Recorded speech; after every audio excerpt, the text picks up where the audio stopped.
La chaîne Faisons-nous peur a été démonétisée en novembre 2025. Même s'il peut vous arriver de voir des pubs sur les vidéos, aucun revenu publicitaire n'est généré. N'ayez pas peur de soutenir la chaîne à travers des donations ponctuelles, mensuelles ou des achats de très longues narrations sur le site Buy Me a Coffee. Votre soutien est essentiel pour l'avenir de la chaîne. Affreusement vôtre, la ruse.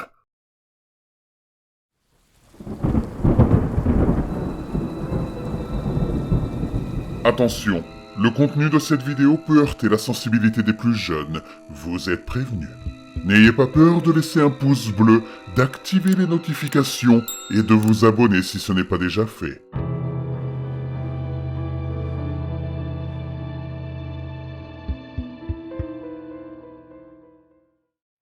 C'est une tradition toute simple.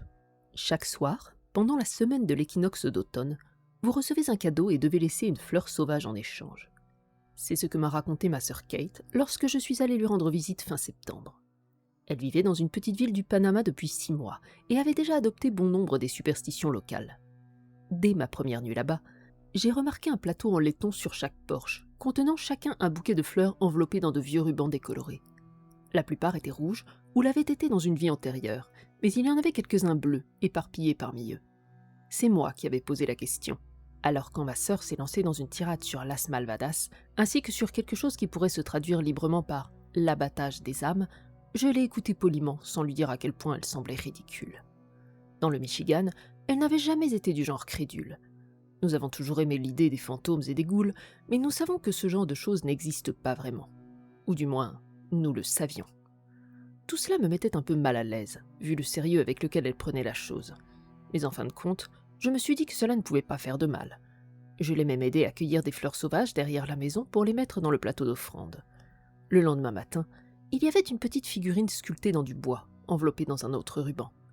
Ma sœur était soulagée de voir que le ruban était rouge, mais elle m'a ignoré lorsque je lui ai demandé ce que signifiait une couleur différente. À ce moment-là, je trouvais en fait cette tradition plutôt mignonne. J'imaginais de petites vieilles femmes sortant la nuit et laissant des bibelots dans le quartier, ne prenant que des fleurs en paiement.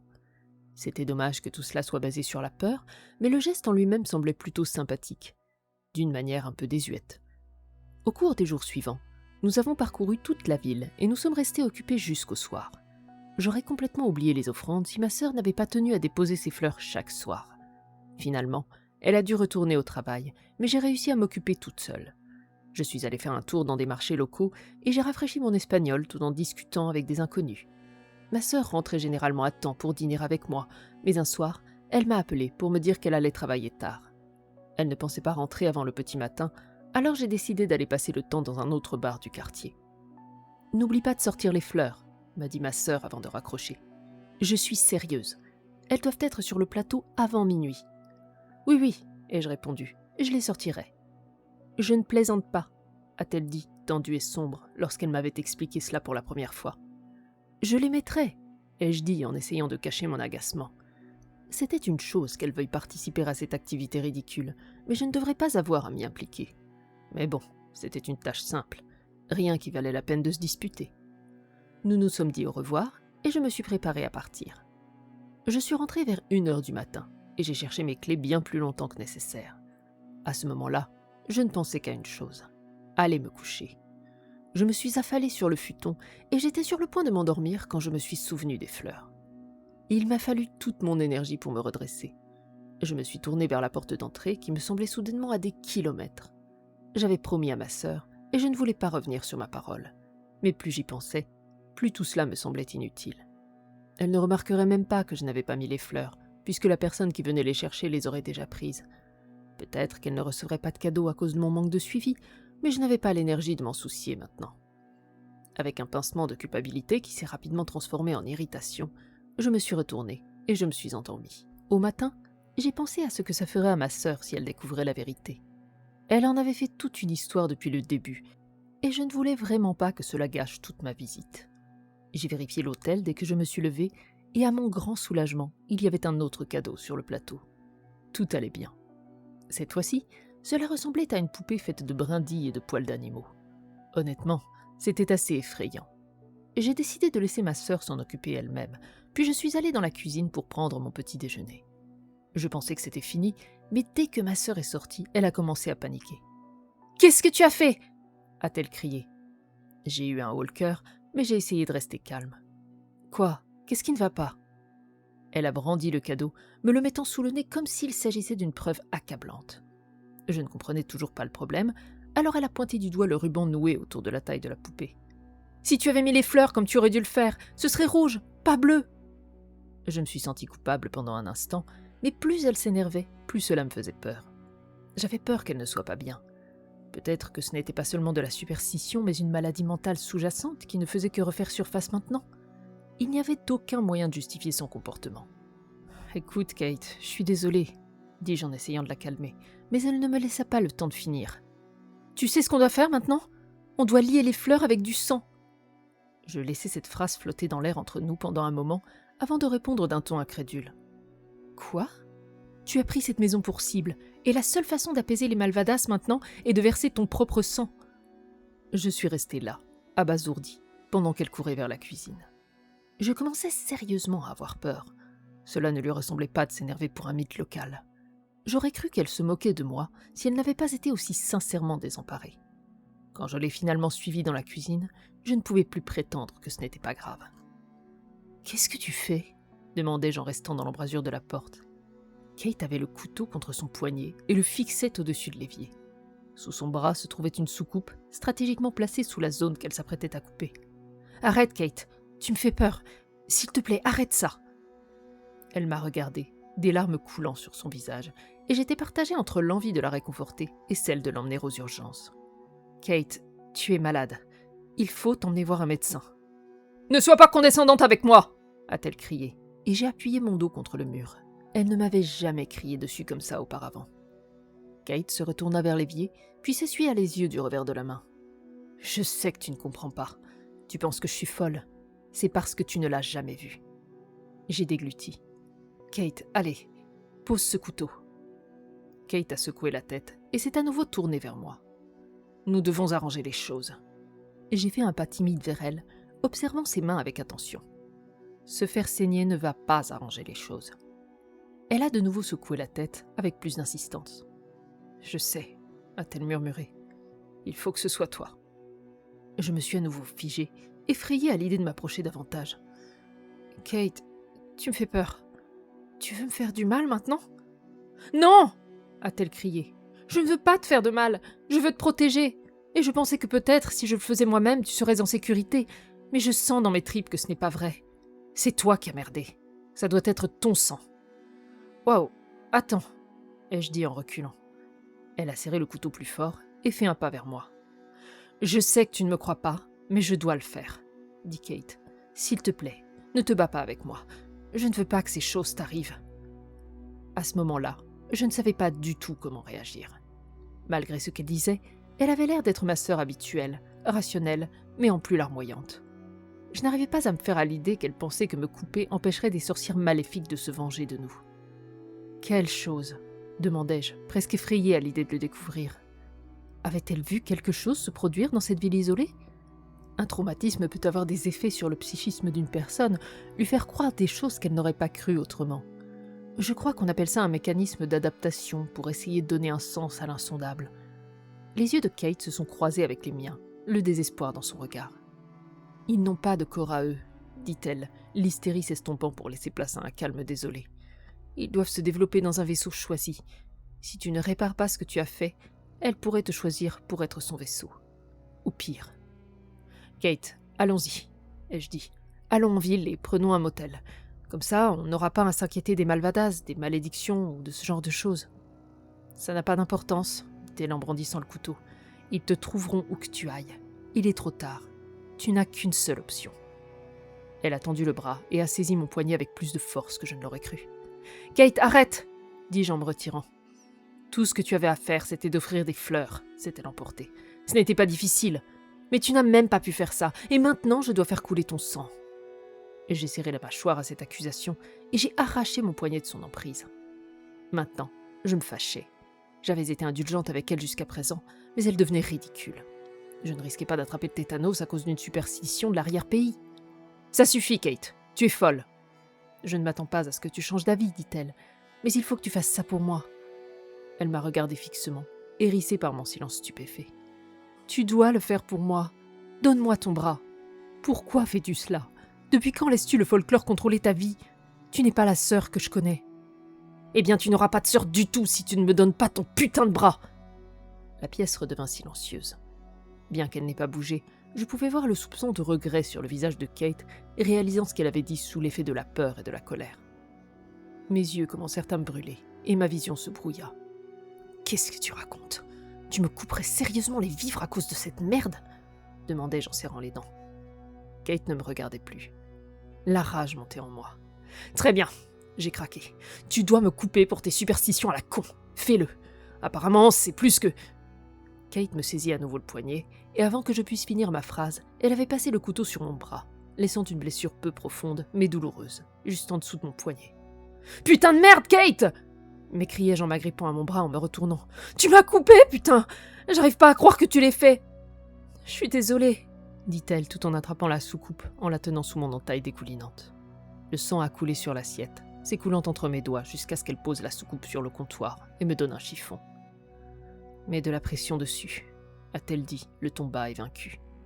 Ce qui était surprenant, vu qu'elle avait obtenu ce qu'elle voulait à mes dépens. « C'est quoi ce bordel, Kate ?» ai-je dit, la voix beaucoup plus douce maintenant, les larmes aux yeux. Elle s'est retournée et a quitté la pièce, se dirigeant vers le jardin où je supposais qu'elle allait cueillir des fleurs sauvages. Je suis restée où j'étais pendant un long moment, appuyant sur la coupure et respirant à travers l'agonie jusqu'à ce que Kate ait fini de lier les fleurs et m'aide à bander mon bras. À partir de ce moment-là, un silence pesant s'est installé entre nous.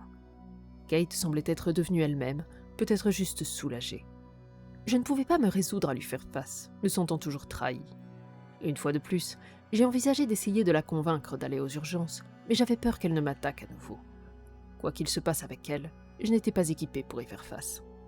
Lorsque Kate m'a finalement parlé, c'était pour me dire qu'elle passait la nuit chez une amie. Elle pensait que nous avions toutes les deux besoin d'un peu d'espace, l'une par rapport à l'autre. Je lui en étais reconnaissante, car je n'appréciais pas particulièrement sa compagnie en ce moment. Kate est partie sans dire au revoir, et j'ai passé le reste de la soirée à regarder la télévision et à bricoler sur mon ordinateur portable. Je n'arrivais pas à me sortir de la tête les choses que Kate avait dites et faites, et j'ai brièvement envisagé de retourner au bar pour noyer mon chagrin.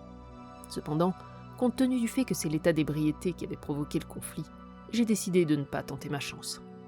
La colère que j'éprouvais à l'égard de Kate s'estompait lentement, pour laisser place à l'inquiétude. Je ne savais pas comment nous allions gérer cette situation. Pouvait-on revenir de ce genre de dispute insensée? Je me suis dirigée vers la cuisine pour prendre de l'eau, et en passant devant la fenêtre du salon, j'ai remarqué que quelqu'un se tenait de l'autre côté de la rue, sans bouger. Je l'avoue, ma première réaction a été de mouiller mon pantalon, et un son étouffé et involontaire m'a échappé, comme si on m'avait donné un coup de poing dans le ventre. Mais une fois que mon estomac a cessé de faire des sauts périlleux, je me suis approchée prudemment de la vitre, et j'ai regardé dans la nuit.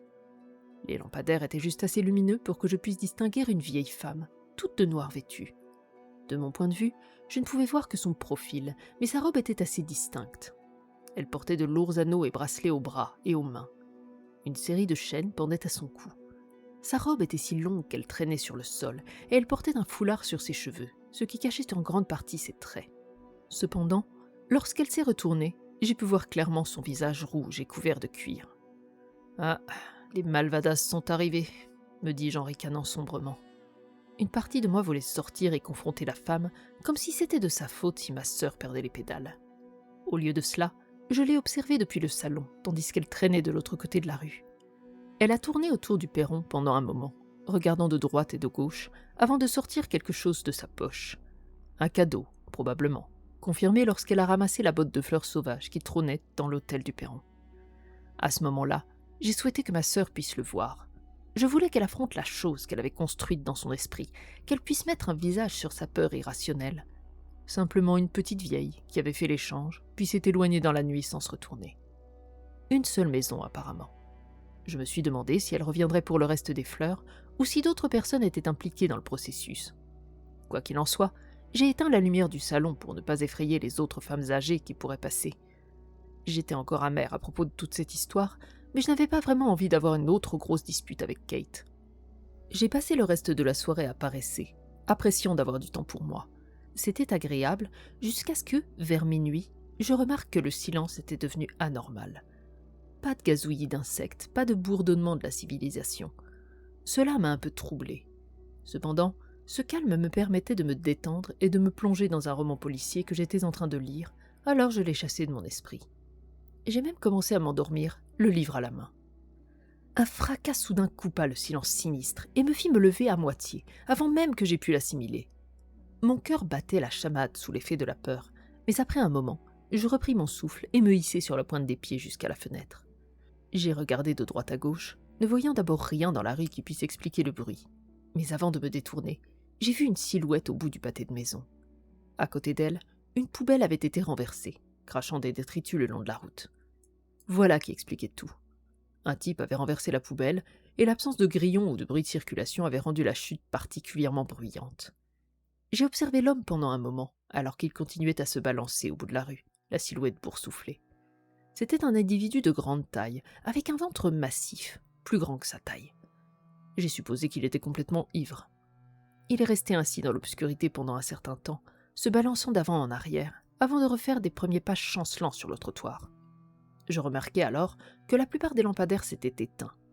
La lune était cependant assez claire pour suivre l'homme qui passait de porche en porche, se penchant sur les autels.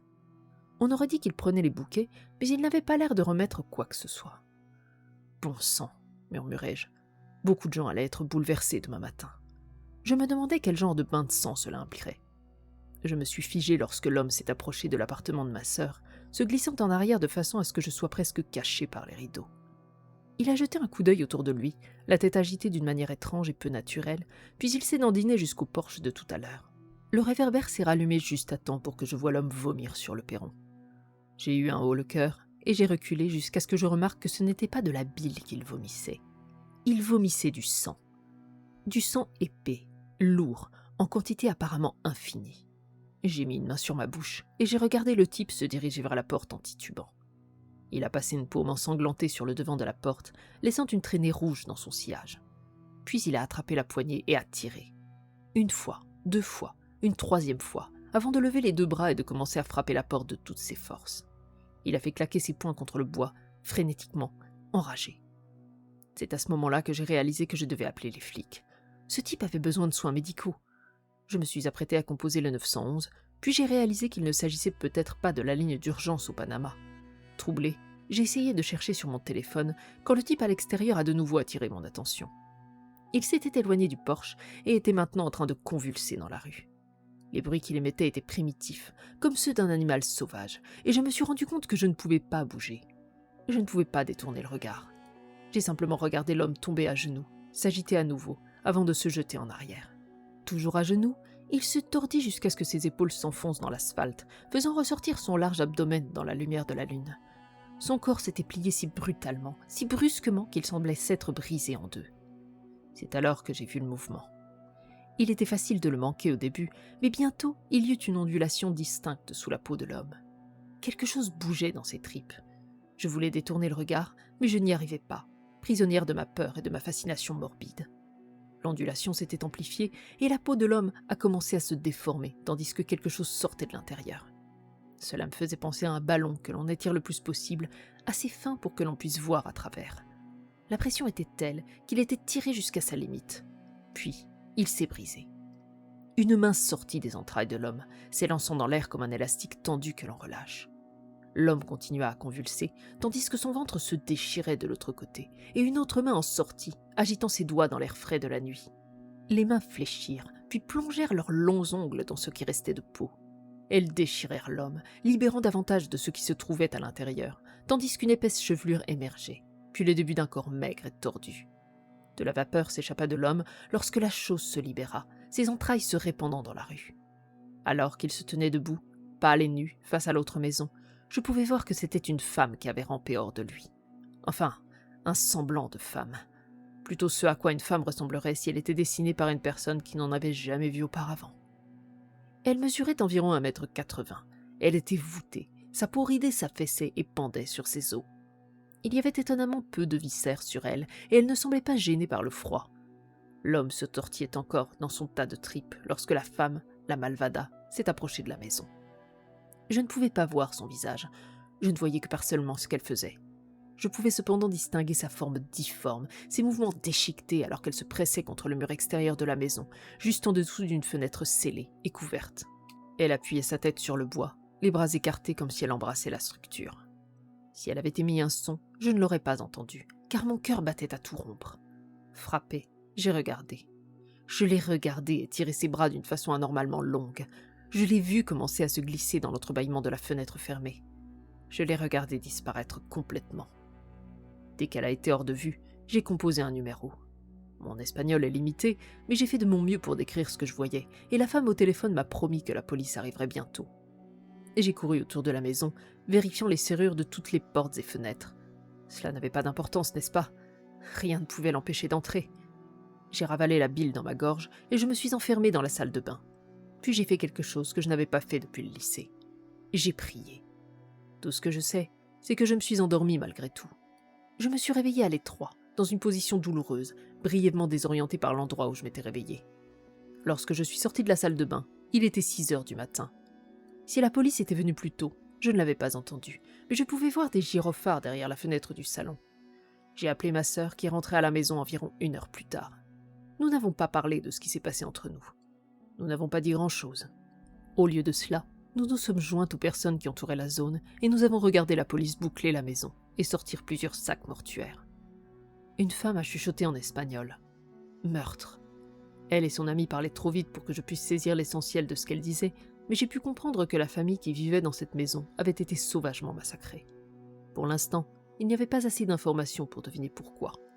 Parmi la foule curieuse, j'ai remarqué la femme que j'avais vue la nuit précédente, bavardant avec d'autres passants. J'ai appris plus tard qu'il s'agissait d'une fouineuse locale. Pas du tout une sorcière, juste une mauvaise voisine.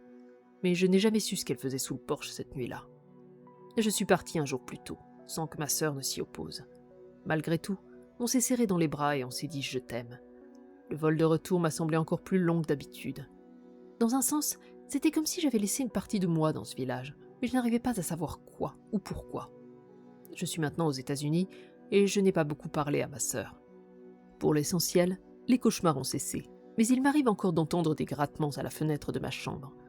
Je suppose que je suis un peu paranoïaque ces jours-ci. Ces derniers temps, j'ai du mal à faire la part des choses entre ce que j'ai dans la tête et ce qui se passe réellement autour de moi. Je ne cesse de remettre en question ma propre mémoire des événements. Était-ce une sorte de psychose temporaire? Ai-je eu des hallucinations? Ou ai-je vraiment assisté à cette scène de l'enfer? Ai-je vraiment vu, sans l'ombre d'un doute, que toutes mes plus grandes peurs pouvaient être vraies? J'essaye de ne plus y penser. Je passe une grande partie de ma journée à faire comme si rien ne s'était passé. Bien sûr, je garde un grand rouleau de ruban rouge dans mon bureau. Je sais que l'équinoxe est passé, mais je continue à laisser des fleurs sous mon porche tous les soirs. Au cas où.